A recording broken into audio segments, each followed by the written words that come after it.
Queridos amigos y estudiantes, les habla Josiane Festa, fundadora del Instituto Chalén. Como anunciamos hace algunos días, hoy tenemos una entrevista muy especial. Especial porque no es una entrevista como las de costumbre para anunciar un nuevo diplomado o hablar de temas a los cuales nos dedicamos. Es una entrevista especial porque al final de la misma tenemos dos anuncios muy importantes que realizar. El primer anuncio estará a cargo del doctor Adolfo Reutemann, quien nos acompaña el día de hoy. Y en cuanto al segundo anuncio, esta servidora tendrá el honor de comunicarles. Y antes de dar la más cordial bienvenida al doctor Adolfo, quisiera decirles que me encuentro muy, muy emocionada. Y es que hoy no haré preguntas al doctor, al académico, al profesor, al curador de los rollos del Mar Muerto, ni tampoco al director del Santuario del Libro en el Museo de Israel.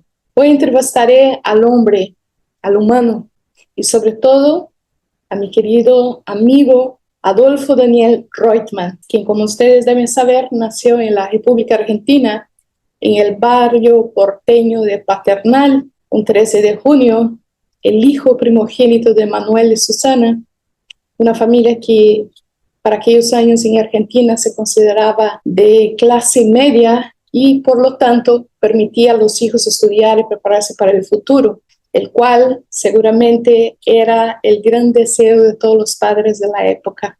Así fue como Adolfo realizó toda su educación primaria, secundaria y universitaria, obteniendo en su país de nacimiento la licenciatura cum laude en antropología y el título de profesorado en historia en la Universidad de Buenos Aires. En tanto que en forma paralela se graduó como rabino en el seminario latinoamericano Marshall Mayer, pero Adolfo no es solo argentino, sino que también israelí, por lo cual en el año de 1980 decidió viajar a Israel para especializarse y obtener un máster cum laude en religiones comparadas, doctorándose en licenciatura y pensamiento judío antiguo en la Universidad Hebrea de Jerusalén.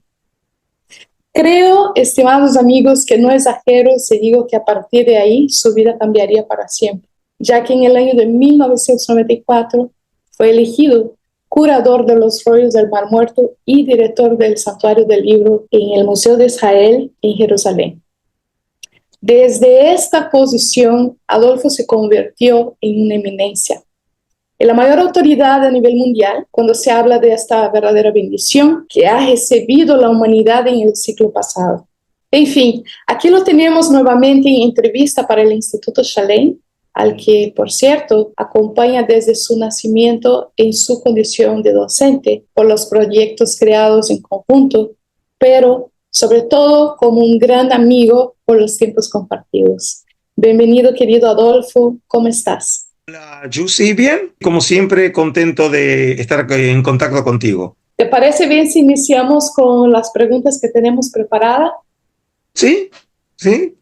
Perfecto. Bueno, yo te voy a invitar a partir de ahora, Adolfo, a un viaje, a retroceder en el tiempo para contestar la primera pregunta, por lo menos.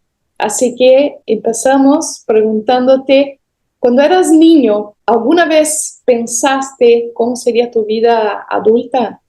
¿Acaso alguna vez pensaste en desarrollarte en un área laboral diferente a la que te dedicas? La verdad que cuando era niño, recuerdo, por ejemplo, imaginar que yo viajaba mucho. Justamente pensando en este encuentro contigo, recordaba, por ejemplo, que cuando yo iba caminando de mi casa en Buenos Aires al colegio judío, que era a unas 4 o 5 cuadras de casa, recuerdo estar pensando en eso, en que yo viajaba. Tengo en mi imaginación, no sé si es cierto o simplemente lo fantaseo, era como los grandes deportistas que llegan a un lugar, ¿sí? Tiene entrevistas y después va a otro lugar, ¿sí? Yo tenía eso en la cabeza, pero el tema de los viajes era un tema que siempre me acompañó como idea, ¿sí? Y en lo personal, desde siempre, el mundo mío fue el mundo del estudio. Ese fue mi mundo. No era yo bueno para el deporte, a pesar de que por ahí siempre me gustaba ver deporte, pero nunca fui bueno en el deporte. No era bueno en la música, bueno en el canto, pero era bueno para estudiar. Ese fue siempre mi mundo, donde me sentí siempre muy cómodo y donde esperaba realmente poder llegar a un grado de excelencia. Cuéntanos, Adolfo, ¿qué te impulsionó a salir de Argentina y viajar a Israel a tus 23 años de edad? Y si sabías lo que encontrarías allá en Israel, o ahora sí que dejaste que la vida te sorprendiera. Cuéntanos. Bueno, la primera vez que yo viajé en Israel fue en 1977, incluso antes de que nacieras. Así es.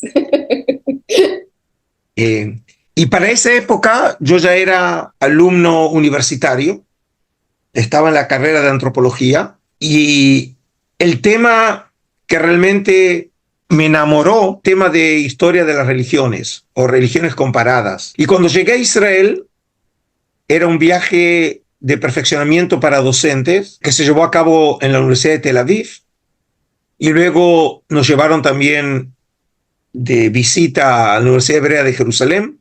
Ahí, por ejemplo, descubrí, no recuerdo ya cómo, que el único lugar donde se estudiaba religiones comparadas era en la Universidad Hebrea de Jerusalén.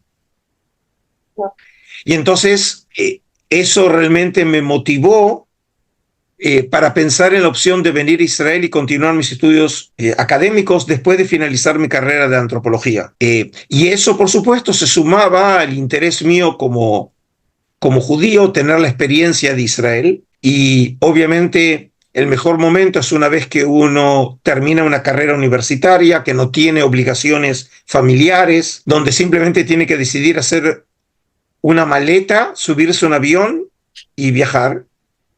Y así fue. A decir verdad, para entonces yo llego a Israel en 1980 con la idea de hacer mi maestría después de haber obtenido mi licenciatura cum laude en estudios antropológicos y un profesorado en historia en Argentina, hacer mi maestría en religiones comparadas en la Universidad Hebrea de Jerusalén. Y una vez que obtuviste el máster cum laude en religiones comparadas y también tu doctorado en literatura y pensamiento judío antiguo en la Universidad Hebrea de Jerusalén, ¿cuáles eran tus expectativas, Adolfo, en este momento? La verdad que el camino para mí estaba muy claro porque mi pretensión para esa época era ser profesor universitario. Okay. Y obviamente lo más natural era, siendo egresado de la Universidad Hebrea, poder lograr una posición en la Universidad Hebrea.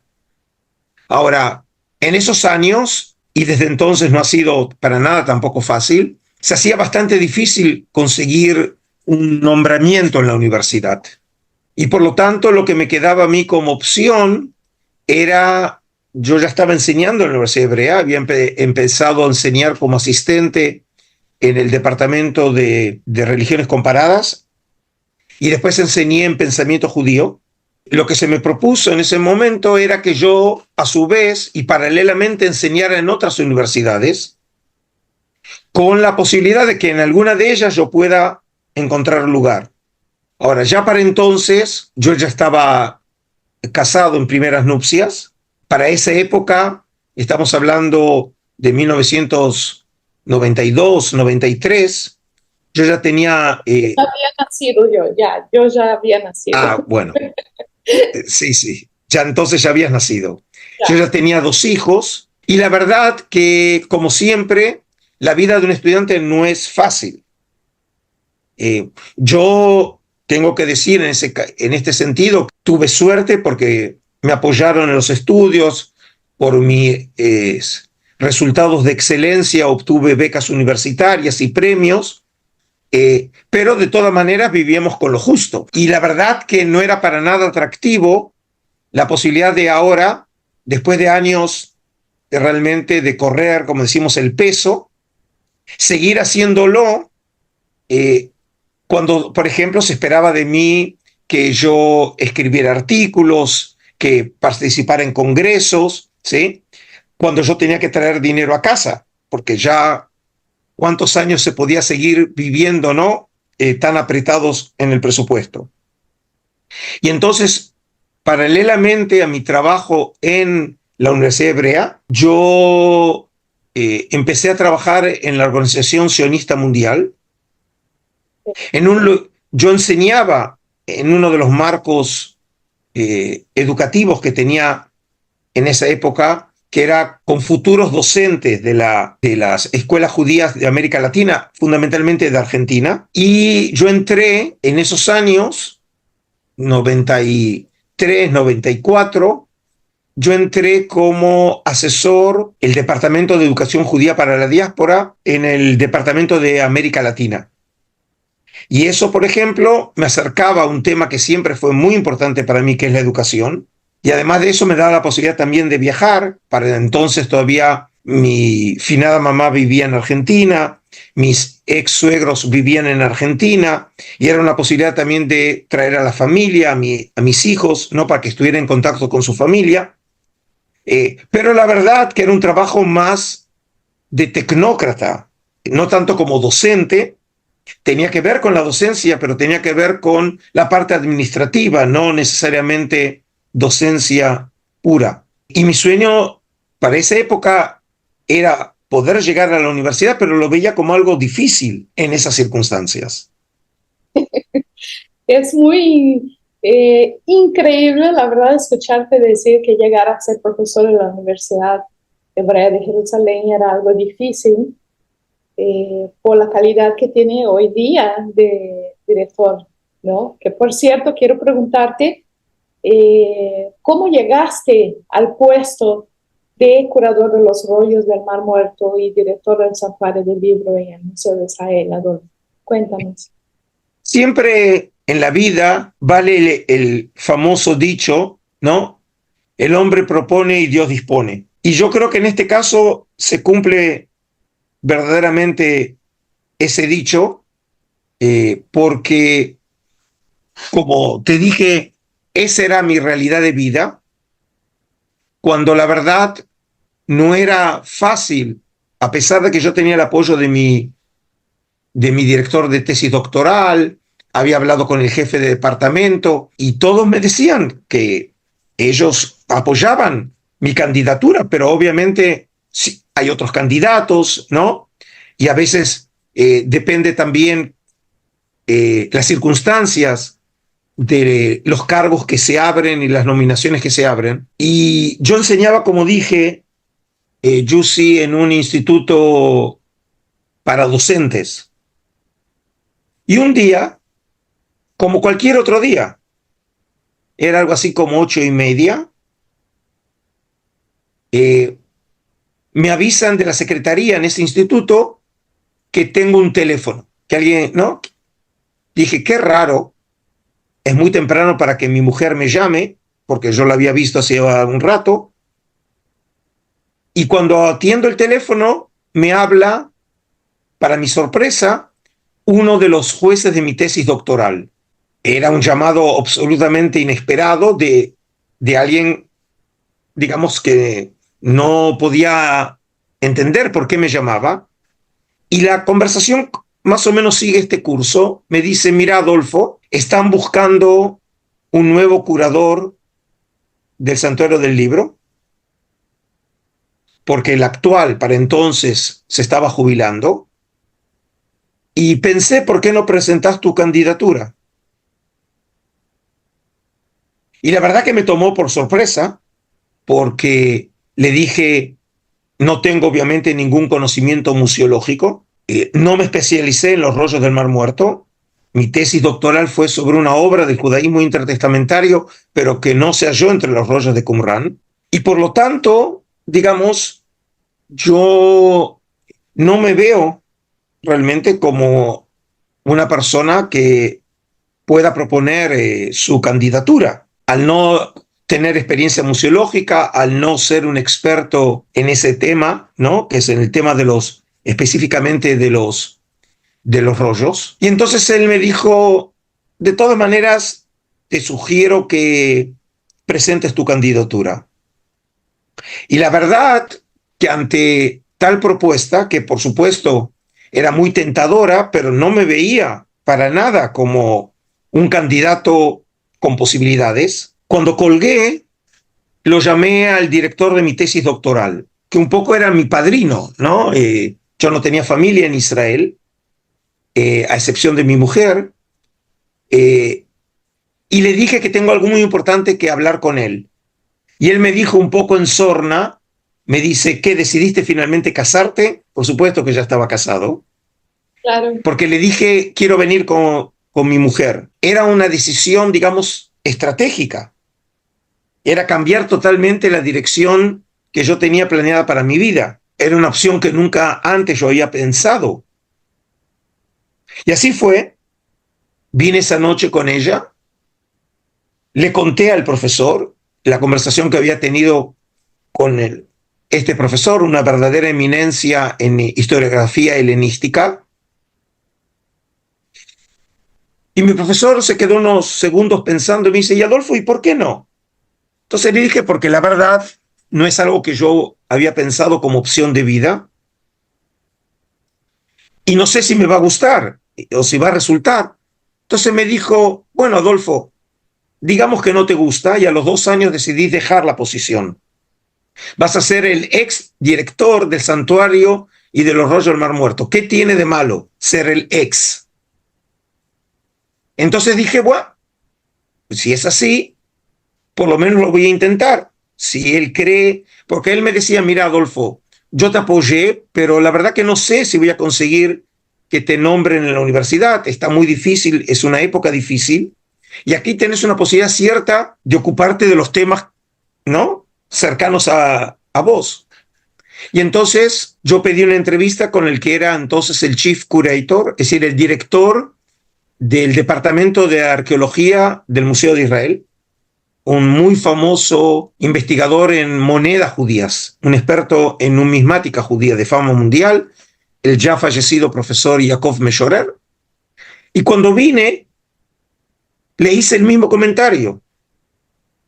Es decir, no tengo experiencia museológica, no soy un experto para nada en los rollos del Mar Muerto y por lo tanto no me veo como un candidato.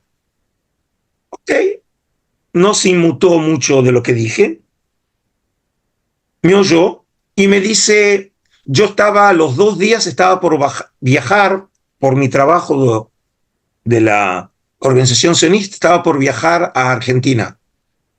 Y entonces él me dijo, mira Adolfo, antes de viajar te pido una cosa, quiero que me envíes en esa época, para que veas, en esa época había lo que se llamaba fax, que ahora es un, ¿no? Que es ahora un artefacto arqueológico, ¿sí?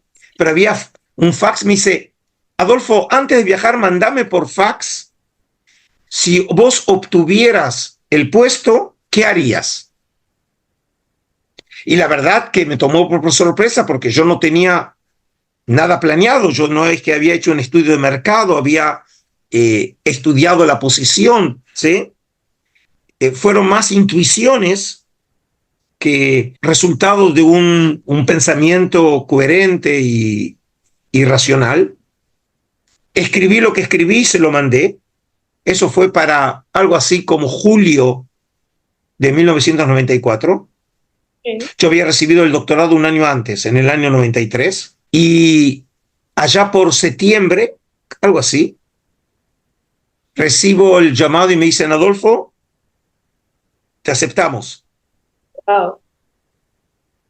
Y asumí mi posición y entré efectivo en el cargo el 16 de noviembre de 1994. Hasta ahora, cuando realmente yo no podía imaginar que esa iba a ser mi profesión en los futuros 30 años de mi vida. Y un rato más el público va a entender muy bien la entrevista del día de hoy y por qué la titulamos El fin de una era. Pero bueno, Adolfo, cuéntanos, por favor, ¿qué sentiste cuando tuviste delante de tus ojos por primera vez este tesoro arqueológico, el más importante de la humanidad y sabías que esta colección de rollos estaría y dependería de ti durante los siguientes 30 años. Cuéntanos, ¿qué sentiste? En algún lugar siempre, cuando trato de recordar esa época, es como si uno viviera un cuento de hadas, porque no me considero ni mejor ni peor que otras personas. Tantas personas podrían haber obtenido ese cargo como yo. Y por esas circunstancias de la vida me eligieron a mí. Y realmente, como dijiste, cayó en mis manos uno de los tesoros más grandes de la humanidad. El primer día que vine a la oficina, me encontré obviamente con el antiguo curador y entramos a la bóveda donde estaban los rollos, que hoy están en otro lado. En esa época estaban en una caja fuerte dentro de la oficina. Y literalmente me entregó las llaves del reino, porque realmente recibir las llaves de la caja fuerte, en donde está el mayor tesoro que tiene el pueblo judío en el mundo, y ahora lo coloca en mis manos, obviamente era un privilegio que no podía imaginar. Porque no vengo de una familia de abolengo, no soy, por ejemplo, un israelí de cepa, no vengo con la aureola, ¿no? Que puede tener, por ejemplo, digamos, un intelectual que se graduó en Cambridge, en Oxford, en la Sorbonne o en Harvard, ¿sí? Me había doctorado en la Universidad Hebrea, que no es poca cosa, es la mejor universidad hebrea del mundo, y mi profesor, mi director de tesis doctoral, una de las mayores eminencias en el tema de judaísmo, ¿no? En el mundo, pero de todas maneras era algo que yo no podía imaginar que eso me estuviera pasando a mí. Y realmente fue una enorme sorpresa para mí encontrarme en esa situación donde me dan literalmente como a Pedro las llaves del reino. Me imagino que fue algo emocionante y que te quedará grabado en la memoria por toda la vida, ¿no? Ahora, Adolfo, sabemos que eres una persona que sostiene una actitud firmemente ecuménica en un mundo convulsionado y fragmentado. La pregunta es, ¿crees que los rollos del Mar Muerto y en general tu actividad contribuyeron a formar esta voluntad de entendimiento entre los pueblos? Los rollos del Mar Muerto representan una de las grandes revoluciones intelectuales del siglo XX. Y una de las cosas que creo que los rollos del Mar Muerto han hecho posible es acercar a millones de personas, y estamos hablando de los no judíos, a los orígenes judíos del cristianismo. Te puedo comentar, entre tantas anécdotas, una de ellas que creo que viene aquí a cuento.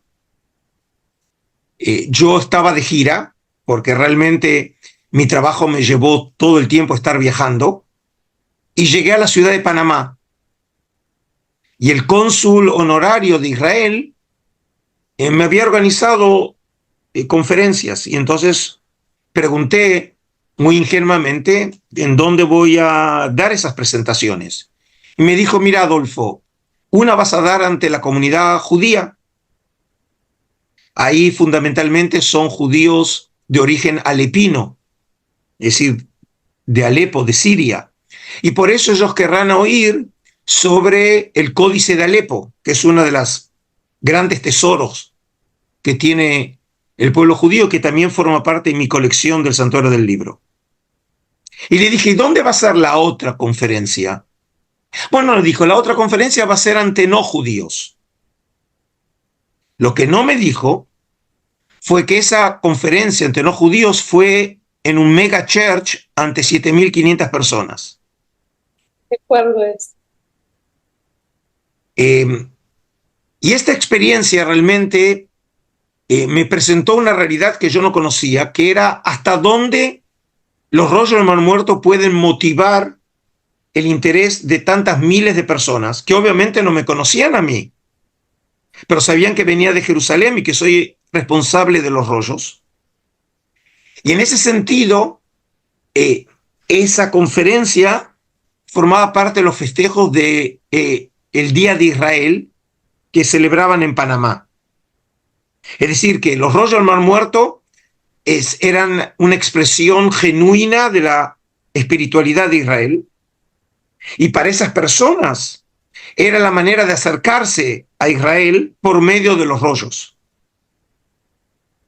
Y a lo largo de mis años, realmente una y otra vez he visto que el tema de los rollos acerca a gente no solamente interesada en arqueología o en historia antigua o en teología, sino gente que le interesan las cuestiones del espíritu humano.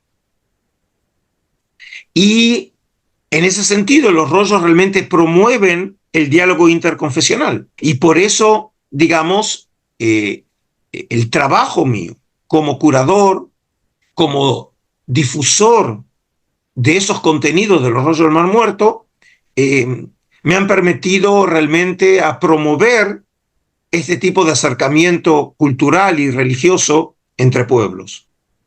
Ahora, Adolfo, durante tu gestión como curador de los rollos y director del Santuario del Libro, sabemos que has desplegado una actividad admirable, ¿no? Has difundido este patrimonio de la humanidad de muchas maneras, ¿no? De forma de libros, conferencias, exposiciones, sitios especiales para los rollos en las plataformas online, producción de películas para niños y para grandes, y corona su labor siendo nada más y nada menos que el director general del Pesher Habacuc. La pregunta es, después de toda esta labor, ¿sientes que faltó algo por hacer? Bueno, sí, la verdad que sí. Cuando yo empecé a diseñar el plan de desarrollo del santuario, obviamente no lo tenía todo claro en un comienzo, pero lentamente las cosas se me fueron aclarando. Y puedo utilizar, digamos, la metáfora de un edificio. El primer piso de ese edificio fue con el cambio de estrategia museológica en el santuario.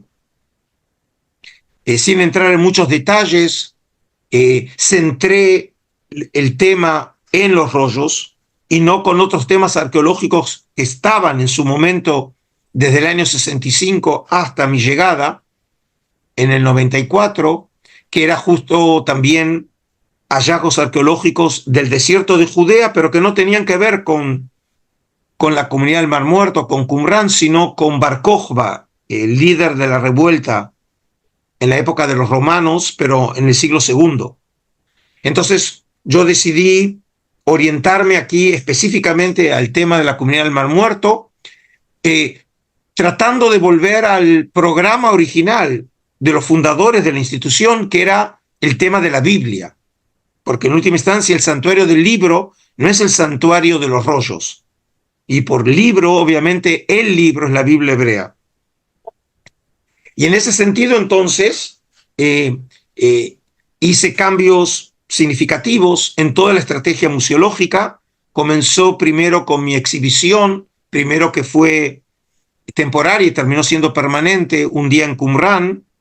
Luego hice un cambio de toda la presentación de los rollos en la sala central. Y luego, en el año 2004, inauguré la exhibición que también se transformó en permanente sobre el Códice de Alepo. Y de esa manera, digamos, pude crear una coherencia narrativa entre la historia de la Biblia y cómo era vivida la tradición bíblica por un grupo judío, como es la comunidad del Mar Muerto, en la época greco-romana, y luego cómo comenzó a ser transmitida esta tradición a través de la Biblia hebrea con la historia del Códice de Alepo, que es el manuscrito bíblico más importante del mundo, con su texto masorético. Ese, diríamos, es el primer piso del edificio. El segundo piso, que me era muy importante, era crear recursos y estrategias diferentes para acercar esos contenidos al público. Y aquí, digamos, pude desarrollar, y obviamente con la ayuda de muy buena gente y muy capacitada, porque nada se hace solo en este mundo, uno necesita también la ayuda de otra gente. Empezamos a desarrollar, por ejemplo, programas educativos con el Departamento de Educación del museo. Creamos, por ejemplo, con el tiempo, el primer film dramático sobre los rollos del Mar Muerto, no un documental, documentales hay miles, pero estamos hablando de un film dramático sobre la comunidad del Mar Muerto. Hicimos por primera vez en el mundo una película de dibujos animados para la familia, para poder introducir a los niños también en el mundo de los rollos, que son los futuros investigadores, ¿no? Luego, por ejemplo, desarrollé una unidad de estudios sobre los rollos, sobre el tema del desierto, para estudiantes de lo que sería la secundaria, ¿no? Para el último año de secundaria en Israel, que pueden tener temas opcionales para estudiar o para escribir un trabajo, porque me era muy importante poder conseguir que el tema de los rollos entrara en la currículo de estudios. Obviamente, uno de los proyectos más notables fue colocar los rollos del Mar Muerto por primera vez en la historia en Google, en la versión online, que por cierto no fue una iniciativa mía, digamos, yo la ejecuté, pero como dije siempre, para que uno triunfe siempre necesita la ayuda de mucha otra gente, claro, con iniciativas, con apoyo, y esos recursos, esas estrategias, y otra vez son algunos de los títulos. Hicimos una vez un proyecto educativo con Italia sobre los rollos, y a eso le sumo, por ejemplo, los viajes míos, las publicaciones mías, ¿sí?, que tenían por propósito dar a conocer el mundo, este tesoro. El trabajo también con los medios de comunicación. Hay que pensar, a medida que yo fui creciendo en mi posición, empezaron a aparecer las redes sociales, ¿sí?, cosas que no existían cuando yo entré, que otra vez empezaron a servir para difundir el tema de los rollos. Y después me quedó un tercer piso. Y ese tercer piso, por lo menos puedo decir que hasta ahora, puede ser que siempre hay sorpresas en la vida y en algún momento se pueda cumplir, pero yo tenía un tercer piso. Y el tercer piso era crear en el Museo de Israel y en los marcos del Santuario del Libro una escuela internacional de estudio de los rollos del Mar Muerto. Pero la idea mía aquí no era simplemente crear un marco de estudio. En realidad era mucho más ambicioso. Este marco, o como yo lo veo esta escuela, es promover el encuentro intercultural e interreligioso, aprovechando como plataforma, primero, los rollos del Mar Muerto, que interesa a buena parte de la humanidad. Cuando la institución del Santuario del Libro forma parte de un museo, como es el Museo de Israel, que es uno de los museos más grandes del mundo, y no es un museo judío, sino que es un museo de carácter politemático, universal. Es decir, que la idea del diálogo intercultural es built-in en el museo, no es algo externo, no es algo extraño al museo, sino en realidad es algo natural en el museo, porque buena parte de la humanidad pasó por la tierra de Israel. Y por lo tanto la tierra de Israel es testimonio, y por supuesto testimonio también en la cultura material, de esas culturas y esos pueblos que pasaron por la tierra de Israel. Y además de eso, no hay que olvidarse que el Museo de Israel está no solo una ciudad, sino tal vez para muchos la ciudad, que es Jerusalén. Que obviamente para mucha gente Jerusalén está asociado con los atentados, con las acciones violentas, ¿no? Pero no hay ninguna ciudad en la tierra como Jerusalén.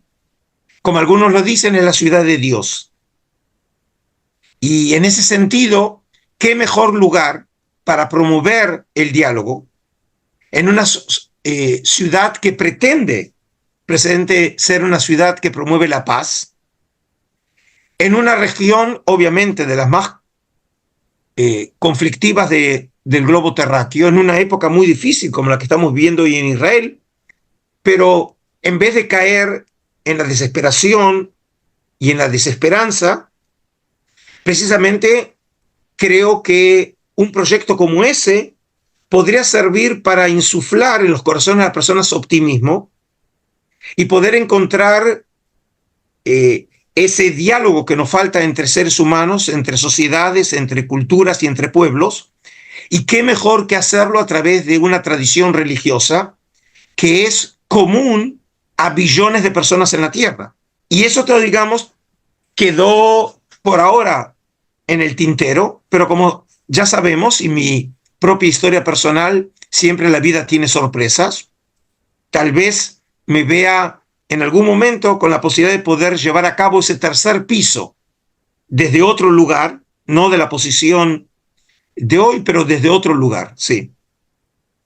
Yo creo que antes de hacerte la siguiente pregunta, me parece que es el momento indicado para hacer nuestro primer anuncio. Finalmente explicar al público la razón por la cual estamos reunidos el día de hoy. Como les dije al principio, este primer anuncio lo hará el doctor Adolfo Reutemann. Solo quisiera manifestarte antes, Adolfo, que Mirta y yo nos sentimos verdaderamente honradas y privilegiadas por el hecho de que el Instituto Shalem sea la plataforma para que puedas realizar este anuncio, ¿no? Así que, sin más preámbulos, doctor, por favor, cuéntanos qué novedad tienes que anunciar al público y por qué estamos hablando de todo esto. Bueno, la verdad yo también me pregunto por qué estamos hablando de ello, ¿sí? En lo personal, digamos, veo esta entrevista como un marco apropiado en los marcos precisamente de Instituto Shalem, que también puso como bandera el diálogo y la promoción de temas espirituales, para anunciar que después de 30 años de estar sirviendo, creo, con devoción, con entrega y con entusiasmo al Santuario del Libro, al Museo de Israel y al tema de los rollos del Mar Muerto, como dijo el hombre más sabio de los hombres, como lo dice el Eclesiastés, hay un tiempo para todo. Hay un tiempo para reír, hay un tiempo para llorar, hay un tiempo para vivir, hay un tiempo para morir. Digamos, y en este sentido, me pareció que llegó el momento, dado que formalmente estoy llegando a la edad para retirarme. En algunos casos, muchas veces uno espera, ¿no?, correr un poco la fecha. Y yo pensé que precisamente que hay algo de sabio en que ha llegado el momento en donde uno tiene que dejar el escenario para aquellos que vienen detrás, porque es la ley de la vida, obviamente, y por lo tanto anunciar formalmente que a fines de junio de este año, cuando cumpla 67 años, me habré de retirar finalmente de mi cargo, con la satisfacción que muchos de los sueños que yo tenía se cumplieron. Incluso para sorpresa mía, porque soñar no cuesta nada, pero la cuestión es poder cumplir. Y en este caso digo que buena parte de mis sueños se han cumplido, tanto en lo profesional como en lo académico, y realmente con una gran satisfacción de poder haber llegado con este tema a tanta gente. Y en ese sentido también me siento yo privilegiado por el hecho de que ustedes, vos, Jussi y Mirta, hayan sido tan gentiles en ofrecer esta plataforma para poder dar este anuncio. Es una entrevista para mí en lo personal sumamente importante y emotiva. Nada me alegra más que poderte acompañar en esos momentos, en el cierre de este ciclo tan importante, ¿no? Y por eso ahora me entienden el título de la entrevista, ¿no? El fin de una era. Pero bueno, como nos acaba de anunciar, ha llegado el momento de su vida en que debe jubilarse, dejando la posición que desarrolló durante 30 años. Entonces la pregunta obligada es, ¿cómo se siente ahora, Adolfo? ¿Qué expectativas, digamos, lo ilusiona de ahora en más? Mira, a veces hablaba con gente diciéndoles cuando éramos jóvenes y pensábamos en alguien con la edad de 60 plus, uno lo veía como alguien ya decrépito, ¿no? Como que ya está mucho más cerca del más allá que de este mundo. En el mundo que hoy vivimos, realmente es una edad todavía donde uno está lleno de fuerza. Es un mundo que nos abre muchas oportunidades, porque por un lado, obviamente estoy muy agradecido a la vida que haya tenido una posición de tanto privilegio, que me abrió tantas puertas, que me ha posibilitado viajar, conocer, estudiar, aprender, difundir, disertar, escribir, investigar, pero siempre estaba limitado, obviamente, por pertenecer a una institución que tiene sus reglas de juego. Y por eso cuando le comenté a mis hijos que yo iba a jubilarme, mi hijo mayor, Emanuel, me dijo, ¿y qué vas a hacer, papá, después? Y mi respuesta fue, voy a hacer lo mismo, pero sin un jefe. Es decir, no lo voy a hacer desde la posición que tengo hoy. Pero gracias a Dios, lo que he hecho hasta ahora me sirve a mí para seguir produciendo, escribiendo, viajando, soñando con nuevos proyectos, ¿sí? Pero ya no limitado por, obviamente, los límites burocráticos de una posición en donde uno le debe aceptar las reglas de juego de la institución a la que uno pertenece. Claro.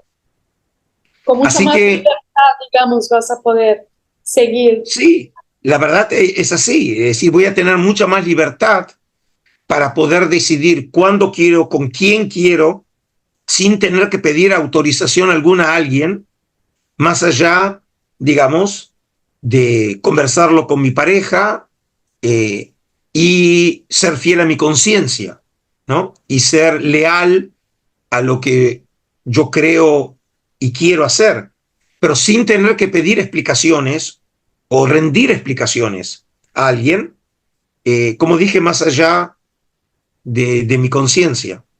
Así que sí, realmente creo que me he ganado el derecho a ser libre. Totalmente, totalmente. Ahora, Adolfo, quisiera preguntarte si tuvieras que elegir un evento en particular, ¿no? Un evento que se llevó a cabo durante este periodo de 30 años que estuviste como que sigues estando, ¿verdad? Ya te estoy yo retirando del puesto antes del tiempo. No, no. Durante estos 30 años como curador y director, para recordar, ¿cuál sería este evento, este momento? Mientras estaba formulando la pregunta, me vino a la mente una escena, y esta escena fue poco tiempo después de haber entrado en mi posición. Como dije, yo entré en 1994, y en 1997, más precisamente en julio del 97, se celebró el 50 aniversario del descubrimiento de los rollos del Mar Muerto. Y para esa ocasión se llevó a cabo en el Museo de Israel el Congreso Internacional más grande en la historia, hasta ahora, en celebración del 50º aniversario. En el mes de junio yo había inaugurado mi exposición sobre llamado Un día en Qumrán, y después el libro que yo publiqué en España, llamado Sectarios de Qumrán, la vida cotidiana de los esenios, está basado en el catálogo de esa exhibición. Y este evento, en donde vinieron todas las grandes figuras, porque ese congreso puede ser equivalente, digamos, a lo que sería la Copa del Mundo en fútbol, o un torneo como Roland Garros o Wimbledon, donde llegan los grandes tenistas y llegan todas las figuras. Todos los que eran las grandes figuras del mundo de los rollos estaban ahí. Entonces estaban vivos David Flusser, Geza Vermeer, ¿sí? Es decir, todas las grandes figuras. Y yo era en total un joven que recién empezaba la carrera universitaria, frente a esos gigantes, ¿no?, que son los que formaron y crearon la base bibliográfica de los rollos. Pero el evento que diría que fue realmente mágico, literalmente, la organizadora del Congreso había pensado algo que hasta hoy en día sigue siendo recordado por todos aquellos los que participaron, y era el evento final. No se le dijo a la gente lo que iba a pasar, solamente les dijeron que a una hora determinada tenían que subir a un bus y que vinieran con una ropa cómoda y con zapatos cómodos para caminar. Eso es todo. Y nadie podía imaginar lo que iba a pasar. Y lo que llegó y pasó fue que los llevamos en camiones, lo que dicen en México, en buses, a Qumrán. De noche, bajaron de los buses, el camino estaba señalado con tipo de velas, y llegaron a algo que no podían ellos imaginar: mesas puestas para la cena final, con un escenario, y en ese escenario, por ejemplo, un músico israelí compuso, y fue la premier, le puso música a algunas frases de el rollo de las gracias o el rollo de Odayot de los rollos del Mar Muerto, que fueron cantadas por primera vez en Qumrán. Y recuerdo la escena que había un spot iluminando la entrada de la cueva número 4, la más famosa, porque ahí se encontraron casi 16.000 fragmentos. Y yo me acuerdo la sensación, todos esperábamos, ante tal sorpresa, que se apareciera o bajara de un helicóptero el maestro de justicia de la comunidad del Mar Muerto. Fue sencillamente una noche mágica. Y me acuerdo cuando nosotros organizamos el Congreso del 2008 en celebración del 60 aniversario de los rollos del Mar Muerto, los investigadores dijeron: ¿y esta vez no lo van a hacer? ¿No van a hacer algo parecido? Por supuesto que la nueva generación, los jóvenes, ya no pasaron esa experiencia. Es decir, los mayores lo recordaban, pero los jóvenes no tuvieron esa experiencia. Y eso solamente puede suceder en un solo lugar de la tierra, algo así, que es en Israel y en Qumrán.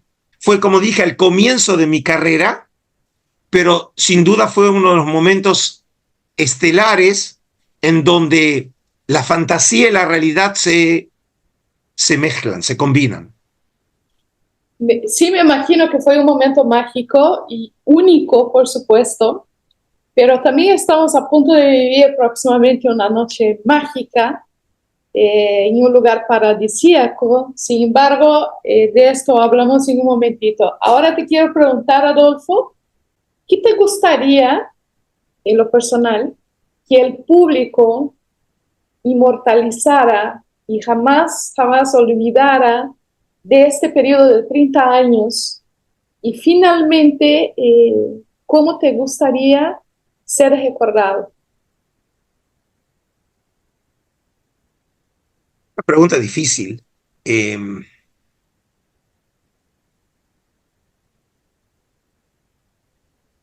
yo lo que diría es que para poder contestar esa pregunta,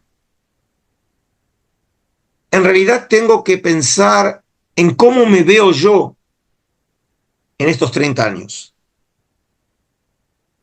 Y en la verdad, y no es simplemente para aparentar, cuando pienso, ¿qué es lo que yo hice en 30 años? Más allá, digamos, de todos los proyectos, los libros, las publicaciones, las exhibiciones, los premios, yo simplemente me he visto siempre como un maestro,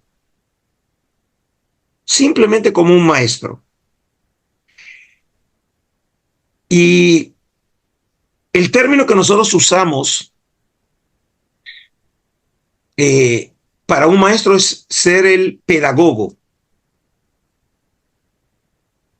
En la antigua Grecia, el pedagogo tenía por función tomar de la mano al niño para llevarlo a la escuela. Ujú. Es decir, lo tenía que conducir, ¿no? De la casa para cuidarlo, orientarlo y llevarlo al colegio. Y en realidad eso fue, digamos, si yo quiero llegar a la esencia de lo que yo hice, eso es lo que hice durante 30 años. Nunca me quise presentar como un sabio, eh, nunca me quise presentar como un guía espiritual. Lo único que quería era despertar en la gente el mismo entusiasmo que yo sentía y que siento hasta hoy en día cuando me ocupo de estos temas. Nunca lo quise decir en voz alta porque para mí es un privilegio que el museo me haya pagado un sueldo para hacer lo que yo haría y hubiera hecho gratis. Pero no es bueno que lo sepa. Es decir, porque siempre me gustó estudiar. Eh, y digamos, los cargos, la fama, todo eso no era lo que yo buscaba. Yo lo que quería era simplemente hacer lo que me gusta. Y lo que me gusta es trabajar con la gente, interactuar con la gente y ayudar a la gente a que pueda por sí misma descubrir el mundo del espíritu, porque yo he tenido la dicha de que también tuve un profesor que me supo guiar y transmitir ese mismo entusiasmo a la gente. Y por lo tanto, si yo quisiera, ¿cómo quiero que me recuerden de esa manera, como simplemente como un maestro que siempre se puso como propósito despertar inquietudes, preguntas. Yo, por ejemplo, cuando hoy en día doy clase, la satisfacción no es recibir aplausos al final, es que me pregunten al final qué pueden leer. Porque eso significa que realmente pude despertar en ellos un interés. Que entre de los millones de temas que uno puede interesarse en la vida, justamente ahora quiere leer sobre ese tema. Y eso es el resultado de lo que yo pude hacer en esa clase o en ese encuentro con él. Y si de esa manera me recuerdan, mi trabajo lo hice. Es verdaderamente importante la función de un maestro, de un profesor en la vida de un estudiante. Yo soy prueba viva de esto. Recuerdo en la niñez, muy bien. Si me preguntas sus nombres, la verdad es que no los recuerdo, pero recuerdo muy bien a un profesor de portugués en mi escuela primaria y a una profesora de ciencias biológicas en estos primeros años de aprendizaje. Y por supuesto, en la vida adulta, los profesores terminan siendo alguien importante en el camino, ¿no? Entonces, eres un maestro para mí, lo has sido. De hecho, esta relación inició por un tema de profesor y alumna, después se desarrolló y terminó siendo no solo un maestro para mí, sino un consejero y finalmente un gran amigo, ¿no? Al cual quiero tanto. Esa relación también fue así, nació también con Mirta, ¿sí? Es decir, y eso realmente puedo decir que a lo largo de mi vida, muchos amigos de hoy comenzaron siendo mis alumnos, ¿sí? Y después, por supuesto, cada uno de ellos hizo su camino en la vida, Claro, pero ese impacto que humildemente pude dejar, esa marca que pude dejar en la conciencia de esas personas, eso realmente no tiene valor. No hay nada en el mundo que pueda pagar esa satisfacción, ¿sí? Que cada uno, por supuesto, lo tradujo en su vida a su manera. Mi idea no era formar nuevos investigadores, digamos, si algunos lo fueron, está bien, pero la idea era enriquecerlos a ellos como personas, de la misma manera que yo tuve la suerte de tener profesores que me enriquecieron a mí. Y en última instancia, todos nosotros, por el hecho mismo de ser seres humanos, somos un episodio en la vida. Y somos un eslabón en una cadena eterna.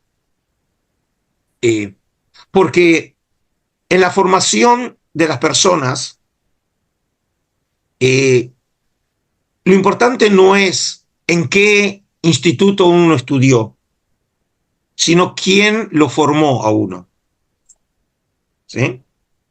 Por eso, por ejemplo, en la tradición judía, cuando uno lee el tratado de los padres, el Pirkei Avot, un tratado muy particular, muy singular en la Mishnah, se presentan a los sabios en lo que llamamos la cadena de los sabios. ¿Quién fue el maestro y quién fue alumno? Porque el alumno fue alumno de un gran sabio, pero él a su vez fue un gran maestro de su alumno. Todos nosotros en última instancia somos eso. Hemos recibido la sabiduría de gigantes que nos formaron y nosotros humildemente tratamos de transmitirlo a las nuevas generaciones, ¿sí? Por ejemplo, cuando en su momento me contaste de tu sueño de crear el Instituto Shalem, para mí de alguna manera era también una manifestación de esa semilla, ¿sí? Que por supuesto lo desarrollaste con tu talento, no es mérito mío, pero en algún lugar estaba también lo que habías abrevado en las clases, conmigo y con otros profesores. claro.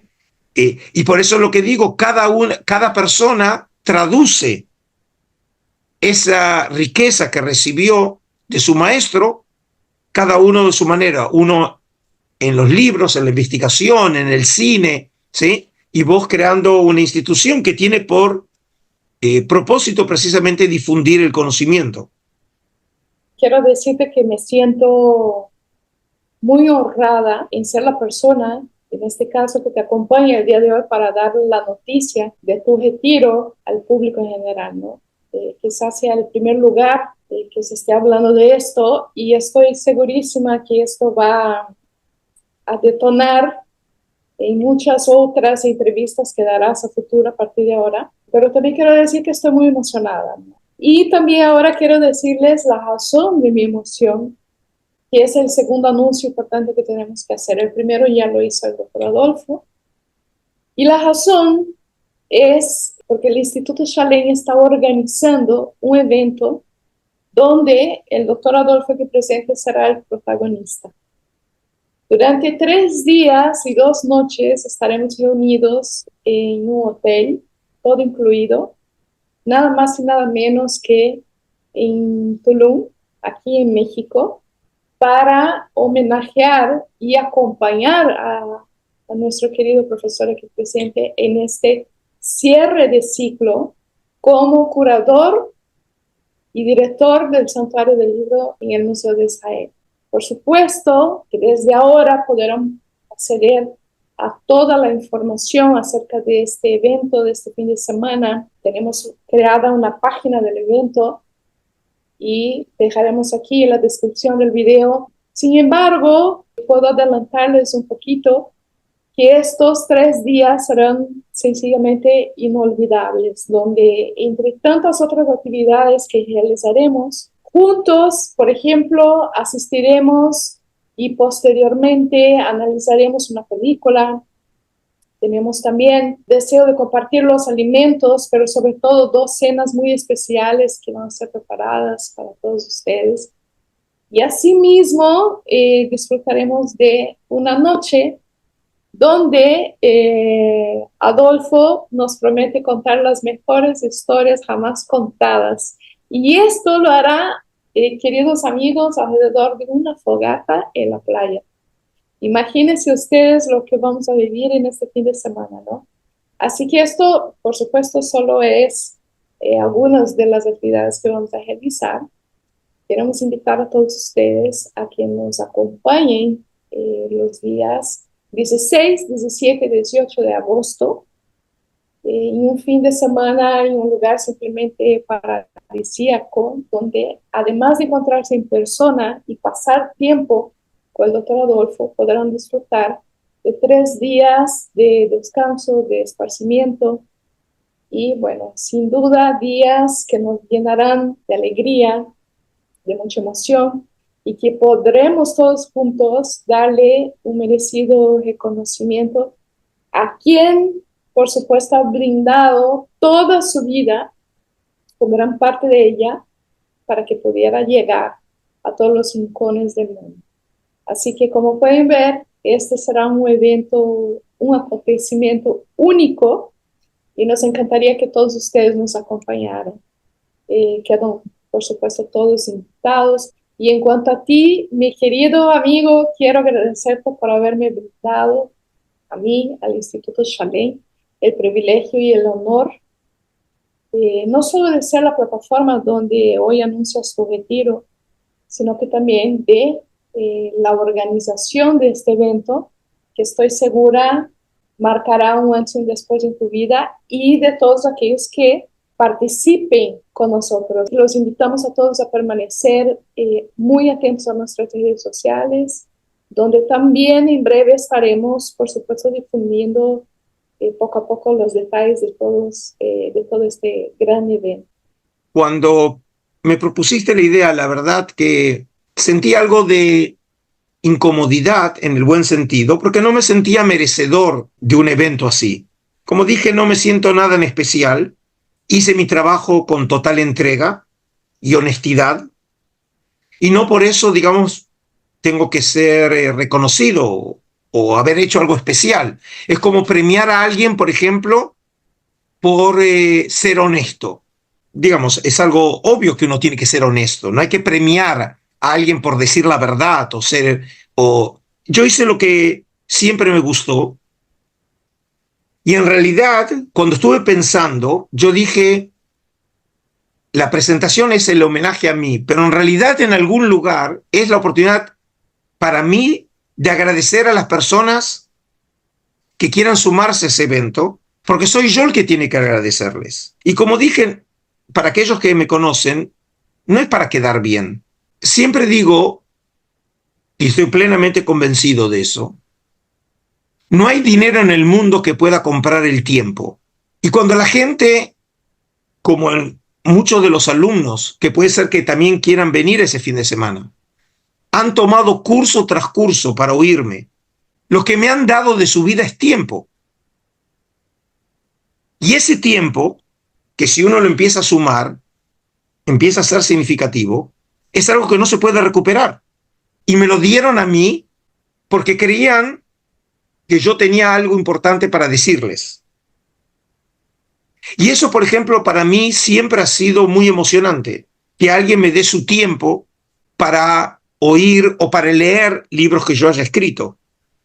Y de alguna manera, la posibilidad aquí no es solamente para que ellos puedan estar conmigo, sino que para que yo pueda estar con ellos. En una situación, digamos, mucho más íntima, que obviamente las clases formales a través del Zoom o clases presenciales, donde tengo que estar ante decenas o cientos de personas, en donde no hay la posibilidad de tratar personalmente a la persona. Y en ese sentido, puedo decir que si va a haber un privilegio, el privilegio por lo menos va a ser mutuo. Poder compartir y también que esa gente me cuente ahora a nivel de persona, no solamente lo que yo creo que les di, sino que realmente qué les di a ellos. O cómo ellos elaboraron lo que recibieron de mí. Y en ese sentido, digamos, para mí también esa es una opción única de poder oír directamente de esas personas de qué manera lo que yo escribí o lo que yo enseñé les ha sido de valor para ellos. Y de esa manera, digamos, después de tantos años de haber entregado, y espero seguir entregando, de alguna manera también recibir a cambio de esas personas. Así que te agradezco. En muchos sentidos, Adolfo, este evento es único porque también tengo entendido que nunca se ha hecho algo más allá de un tour, en un viaje grupal o algo por el estilo, pero que estuvieras 3 días, 2 noches en un lugar con un grupo de personas muy privado, en contacto directo, muy relajados, sin un ordenador. Yo creo que no se ha realizado hasta donde tengo entendido algo así. Yo no lo hice nunca. Yo nunca hice algo a este nivel, digamos un encuentro privado. Bueno, es la primera vez en 30 años que me retiro. Claro. ¿Sí? Así que obviamente esto tiene mucho de original y por eso, digamos, a pesar de que tenía mis reservas, porque otra vez no me veo como nadie en especial, hice lo mío, creo que lo he hecho bien, pero no merezco por eso nada en especial, lo he hecho con cariño, pero creo que es una buena oportunidad para poder cerrar un ciclo, y en ese sentido es cierto, es cerrar un ciclo en la vida, y como siempre, y si Dios quiere, si Dios me da salud, digamos, abrir un nuevo ciclo. Claro que sí, todavía tenemos mucho por aprender de ti, por compartir contigo y me alegra muchísimo que podamos seguir adelante con tantos proyectos que tenemos en mente. Pero bueno, muchas gracias. Gracias a los que nos están asistiendo. Estamos a disposición de todos ustedes para toda la información que deseen. Un fuerte abrazo, Adolfo. Gracias, Jussi, y seguimos conversando en este hermoso proyecto. Muchísimas gracias. Queridos amigos y estudiantes, el Instituto Chalén los invita a escapar de la tierra para alcanzar el cielo, los días 16, 17 y 18 de agosto, en compañía del Dr. Adolfo Reutemann. El lugar de nuestra elección se encuentra ubicado dentro del área natural protegida del Parque Nacional Jaguar, en Tulum, México. El hotel cuenta con hermosas vistas al mar, rodeado de belleza tropical y exuberantes jardines. Disfrutaremos de diferentes actividades que fueron preparadas especialmente para ustedes. Nos hospedaremos en las villas con suites bellamente decoradas y durante nuestra estadía disfrutaremos de las amenidades y podremos refrescarnos en la piscina infinita. También podremos relajarnos y recargar energías admirando al cenote natural en medio de este ambiente tropical. Nuestras cenas especiales los invitarán a disfrutar de una excelente comida en compañía del Dr. Adolfo. Recordando a todos ustedes que se trata de un acontecimiento único y que para que tengamos un contacto más cercano con el Dr. Adolfo, decidimos que nuestro grupo sea pequeño y por lo mismo el cupo es limitado. Para más información y reservaciones, comunícate sin demora al WhatsApp Chalén, que encontrarás, por supuesto, en la descripción de este video. Acompáñanos a este lugar paradisíaco de incomparable belleza natural, donde el cielo toca el mar. Los esperamos.